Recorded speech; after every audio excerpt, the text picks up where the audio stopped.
दर्शकवृंद नमस्कार। Prime time में अहाँ सबके बहुत बहुत स्वागत करै छी। आइ दिन भर जे चर्चा के विषय बनल है प्रदेश नंबर 2 में SEE परीक्षा में विज्ञान आ सामाजिक शिक्षा दूटा विषय के परीक्षा लगातार 2 दिन रद्द कैल गेलै। एहि के बाद ई खबर जखने फैले छै दुनू परीक्षा रद्द होइ छै। आई सामाजिक शिक्षा के परीक्षा रद्द भेला बाद विद्यार्थी सब प्रदेश नंबर 2 के 8 जिला में प्रदर्शन में उतरले। एहि के बाद प्रदेश नंबर 2 के सरकार से हो पहलकदमी केलकै, केंद्र में से हो एहि विषय के चर्चा भेलै। पैप्सन एंड पैप्सन लगायत प्रदेश नंबर 2 के शिक्षा निर्देशनालय संघीय सरकार के शिक्षा विकास शिक्षा विज्ञान तथा प्रविधि मंत्रालय में से हो विषय के चर्चा भ रहल छै। चर्चा यह कि एतेक टाइट सिक्योरिटी SEE सन इम्पोर्टेंट एग्जाम आ प्रश्न पत्र केना लीक भ रहल छै, आबऽ वाला दिन के परीक्षा से हो केना कऽ आप विश्वास दिएते। एही बीच में सामाजिक संजाल में कायल होबऽ वाला परीक्षा के प्रश्न पत्र के कहल जाय छै तथा कथित जे ई प्रश्न से हो लीक भ गेलै। अब ओइ में अन्योलता रहल छै, लेकिन फोटो सब वायरल भ रहल छै, सर्कुलेट भ रहल छै। एही विषय पर बातचीत करऽ के लेल हमरा सबके साथ में आई अतिथि सबके आमंत्रण केने छियै। तीनों गोटे से सबसे पहले परिचय कराबी। एखन पहिल चरण में हमरा सबके साथ में 3 गोटे छथि, तेके बाद दोसर चरण में फिर हम सब अतिथि सबके अनबे करबन। सबसे पहले प्रदेश नंबर 2 के शिक्षा विकास निर्देशनालय के निदेशक रमाकांत शर्मा जी छथि हमरा सबके साथ में। तहिना विद्यार्थी नेता मनीष मिश्रा जी तथा शिक्षाविद कामेश्वर मल्लिक जी छथि। तीनों गोटे के बहुत बहुत स्वागत है। धन्यवाद। शुरुआत रमाकांत जी से। रमाकांत जी, कसरी भयो दुईटा विषयको परीक्षा रद्द गर्नु पर्यो, त्यो पनि एउटै कारणले? यो छानबिनकै विषय भएको छ। अत्यन्त यो प्रदेश सरकार अनि संघीय सरकार अनि हामी सबैलाई यो खोजीको विषय भयो। कहाँबाट भयो यो दुःखलाग्दो घटना घट्यो र सबै विद्यार्थीको समयको अनि त्यसपछि आर्थिक अवस्था अनि मानसिक रूपमा पनि एकदम क्षति भयो, ठुलो घाटाको कुरा हो। यसैमा कहाँबाट कुन तरिकाले भयो भनेर हामी खोजीको क्रममा छौँ र केन्द्रीय संघीय सरकारले पनि एउटा राष्ट्रिय परीक्षा बोर्डले एउटा समिति बनाएको छ छानबिनको लागि र अनि त्यसपछि प्रदेश सरकारले पनि छानबिनको लागि एउटा समिति बनाएको छ। त्यो समितिहरूले पनि अब काम गर्न थालेको अवस्था छ। सरकारको तर्फबाट अहिलेसम्मको लेटेस्ट अपडेट चाहिँ के रहेछ प्रक्रियाको हिसाबले भन्दाखेरि यस प्रसङ्गमा? अब त्यो आउट भएको कुराहरू अथवा वास्तव बाहिरिएको प्रश्नहरू त्यो वास्तविकता हो कि होइन भनेर यकिन हुन्छ। त्यो सामाजिक सञ्जालमा जस्तै विज्ञानको विषयको पनि राति 10 बजेतिर त्यो क्वेसनहरू बाहिर आयो अनि 10 बजे 11 बजे त्यो बाहिर मिडियामा आएपछि सामाजिक सञ्जालमा आएपछि त्यसलाई फेरि छलफलको विषय भयो।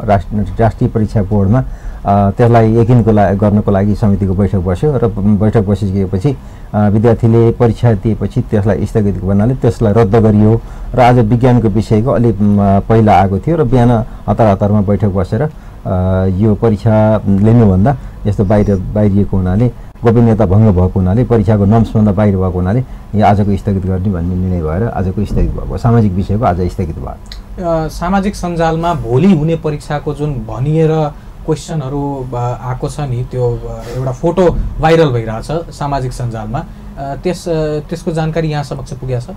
त्यो पोको छ। अब त्यो भाइरल भएको कुरा मलाई पनि पोको छ, हामीलाई पनि पोको छ। त्यो विषयमा नि त्यो कतिपयले गत वर्षको प्रश्नपत्र हो भन्ने खालको कुरो नै आएको छ।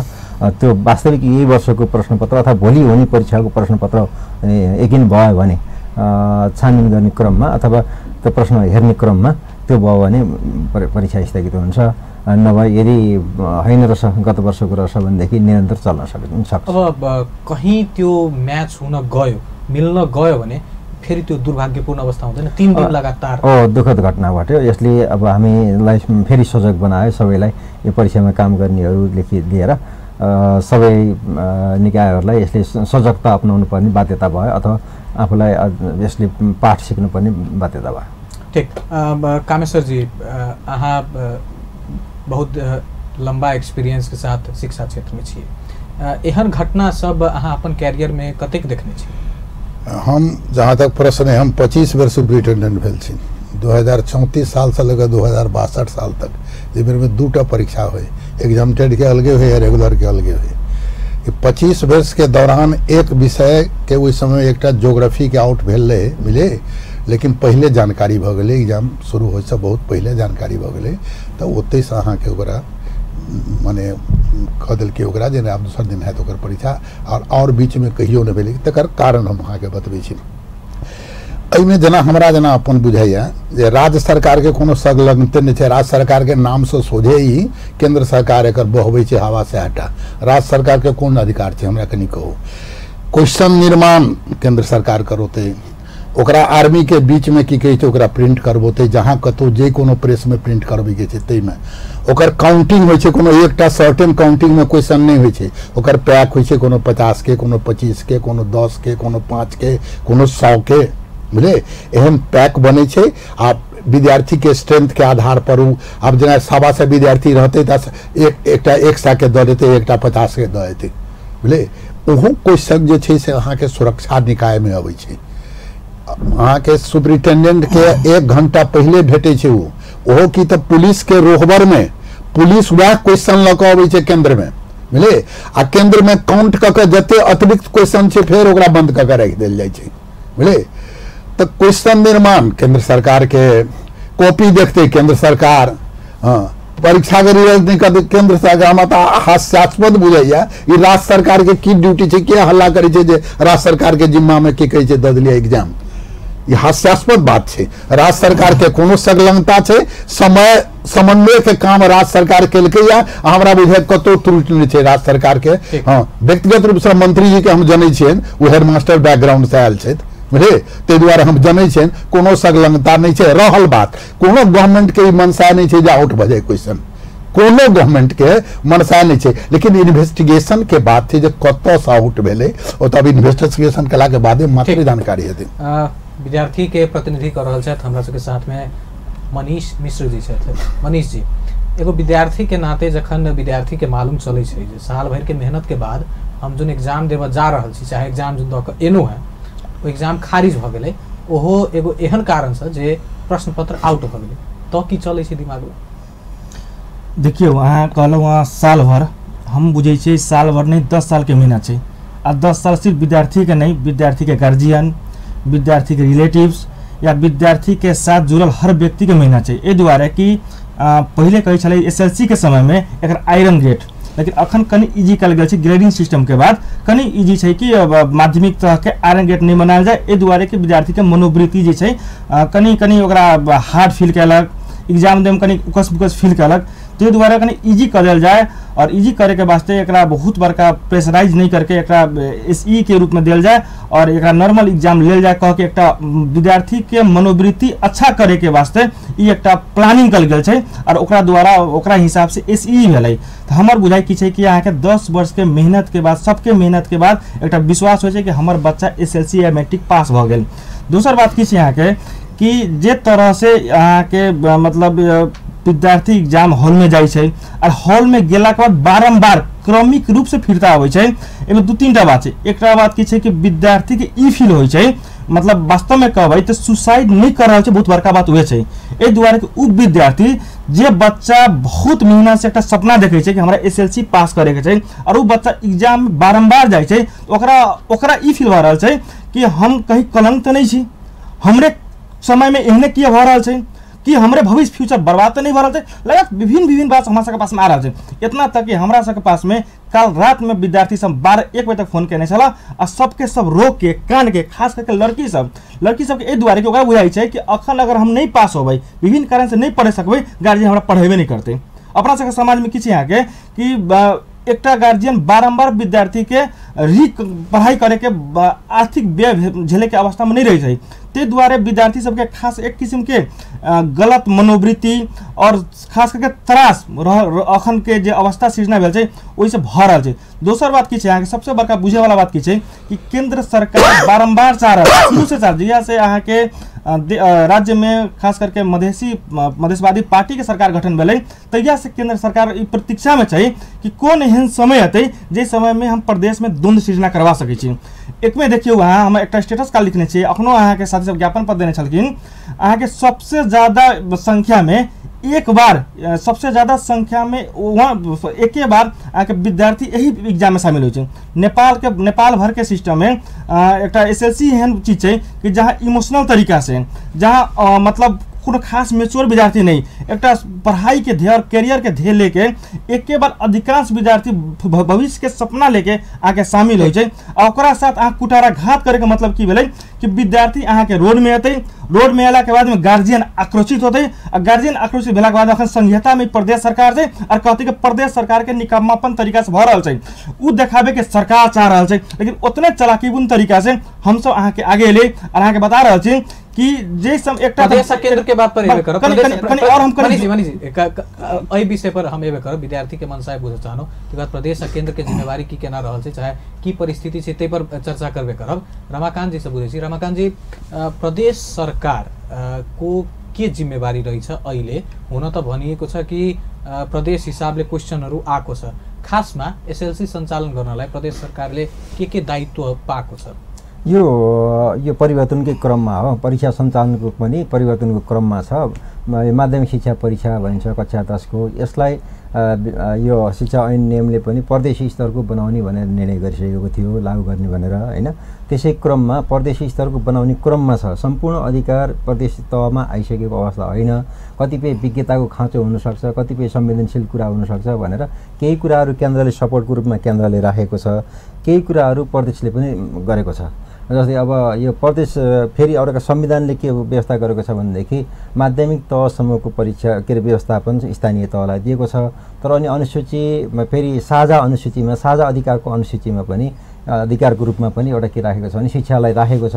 त्यसले गर्दा यो प्रदेश सरकार पनि शिक्षाभन्दा बाहिर रहन सक्दैन। यो माध्यमिक शिक्षा परीक्षा अन्य शिक्षाका हरेक कुरामा बाहिर रहन सक्ने कुरै भएन। यो तिनै सरकारको कोअर्डिनेसनबाट बच्चालाई कसरी राम्रो शिक्षा दिउँ भन्ने खालको सबैको सोच हुन्छ।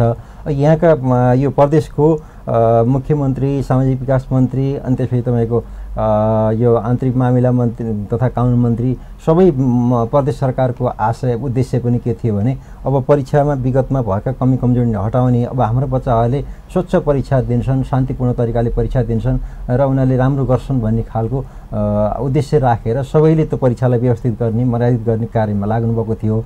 अब केन्द्र सरकार यो क्वेसन निर्माण उहाँले भने जस्तै, हाम्रो शिक्षाविदले भने जस्तै यो राष्ट्रिय परीक्षा बोर्डले निर्माण गर्छ, त्यसले क्वेसनको प्याकेटिङ गरेर अनि सुरक्षा निकायमा ल्याएर जिम्मा दिएको हुन्छ। अनि त्यसपछि प्रदेश सरकारले यो परीक्षा व्यवस्थापन गर्नको लागि एउटा सङ्घीय सरकार मार्फत केही बजेट आएको छ, अथवा केही प्रदेश सरकारले पनि बजेटको व्यवस्था गरेर कपीको व्यवस्थापन, अन्य स्रोत साधनको व्यवस्थापन प्रदेश सरकारले गरेको छ। यो एउटा सरकारले मात्र होइन, यो कम्बाइन्ड रूपमा अथवा भनौँ न संयुक्त रूपमा काम हुँदैछ। त्यसैले यो सबैको जिम्मेवारीको विषय हो र सबैको मेरो विचारमा सङ्घीय सरकार पनि प्रदेश सरकार पनि परीक्षालाई राम्रो व्यवस्थित गरौँ भन्ने चाहना राखेको छ। तर यो मलाई लाग्छ यो कुनै अपराधिक मानसिकता भएको अथवा गलत नियत राखेको कुनै व्यक्ति अथवा कुनै कर्मचारी पहिले भएको थियो कि थिएन? किनभने क्वेसन आउटको प्रकरण हेर्दा यसो कक्षा 8 को हुने जिल्ला स्तरीय परीक्षामा पनि पहिला पनि छ्याप क्वेसन आउट भइरहेको हुन्छ, अन्य स्तरमा पनि क्वेसन आउटको कुराहरू आएकै हुन्छ, चाहे त्यो मेडिकल इन्ट्रान्सको होस्। यो एसईमा चाहिँ कहिले पनि भएको थिएन, यसको पूर्वाभास भएको थियो तपाईहरुलाई? यस्तो खालको हामीले जानकारी भयो, एकादुई त हुने गरेको हाम्रो उहाँले मल्लिकज्यूले नि भनिसक्नुभयो, केही मात्रामा हुने गरेको स्थगित पनि भएको थियो। 1 वर्षको माध्यमिक शिक्षा परीक्षा रोकिएर त्यो वर्ष हुँदै भएन, के त्यस्ता पनि कुनै जिल्लामा त्यस्तो घटनाहरू पनि घटे, जसले गर्दा विद्यार्थीले अर्को वर्ष एक्जाम डेटको रूपमा दिनुपर्ने अवस्था पनि आयो। त्यस्ता घटनाहरू पनि घटेका हुन्, घटनाको हुने गरेका हुन्। तर अहिले यसरी यो लगातार रूपमा 2-3 दिनको अथवा 2-3 विषयको 2 विषयको यसरी अहिलेसम्म आएको थिएन। यो अलि दुःखद घटना नै घट्यो। यसले हामी सबैलाई अब आगामी दिनमा यसो नहोस् र जुन अहिले चर्चा भइरहेको छ सामाजिक सञ्जालमा, भोलिको क्वेसन पनि आउट भयो, त्यो अब आधिकारिक पुष्टि हुन बाँकी छ। तर प्रदेश नम्बर 2 को शिक्षा निर्देशनालयले चाहिँ के गरिरहेछ, एसई परीक्षा सञ्चालन समितिले के गर्नेछ, विद्यार्थीलाई कसरी विश्वास पार्नुहुन्छ अन्त्यमा तपाईसँग? हैन, विद्यार्थीको दोष छैन। विद्यार्थीहरू अब उनीहरूले पढेर परीक्षा दिन पाउने उनीहरूको अधिकार पनि हो। उनीहरूलाई हामी बरु दुखी छौँ, विद्यार्थी पनि दुखित हुने स्वाभाविकै हो। सबै सरकार पनि, प्रदेश सरकार, सङ्घीय सरकार पनि दुखी छ। तर विद्यार्थीले 1-2 दिन ढिलो भए पनि अथवा परीक्षा 2 चोटि दिनुपर्ने भयो, विज्ञानको फेरि अर्कोचोटि दिनुपर्ने भयो, त्यो अर्को ठाउँमा छ, समस्या भयो, क्षति पनि भयो, समयको पनि क्षति भयो, स्रोत साधनको पनि क्षति भयो। तर परीक्षा विद्यार्थीले परीक्षा अब हुँदाखेरि व्यवस्थित तरिकाले दिन पाउँछन्, शान्तिपूर्ण तरिकाले दिन पाउँछन्, त्यसमा ढुक्क भएर विद्यार्थीहरूले लेख्न पाउने विभिन्न वातावरण शैक्षिक मिल्छ। संस्थाले परीक्षा रिसेड्युल गर्ने कुरा गरेछ, त्यसको के चर्चा भयो? त्यो राष्ट्रिय परीक्षा बोर्डले निर्णय गर्छ। अहिलेसम्म प्रश्नपत्र उसैले बनाएको हुनाले, प्रश्नपत्र बनाएको त्यसले केही सहयोग गरेको हुनाले त्यो कुरामा हामीले फेरि प्रमाणीकरणको कुरा पनि छ। हामीले प्रदेशले अहिलेसम्म प्रमाणीकरण गर्न सर्टिफिकेट दिन थालेको छैन। राष्ट्रिय परीक्षा बोर्डले सर्टिफिकेट दिने हुनाले केही कुराहरू उसले आफैले राखेको छ। परीक्षाका प्रश्नपत्रहरू निर्माण गरेर पठाउने अहिलेसम्म उसैसँग छ। हामी प्रदेश सरकारको संयन्त्र सक्षम नहुन्जरी, त्यसैले गर्दा त्यो प्रदेश सरकार के अरे राष्ट्रिय परीक्षा बोर्डले यो विषयमा पनि निर्णय गर्छ र अनि उसले गरेको निर्णय हामीले पनि लागू गर्नुपर्ने हुन्छ। दर्शकबिन देखन समय भेलै हमरा सबके छोट छिन व्यावसायिक विश्राम के बाद फिर से एगो नया अतिथि जुड़ता हमरा सबके साथ में, तो फिर से 3 गोटे अतिथि के सिलसिला जारी रहबे करते।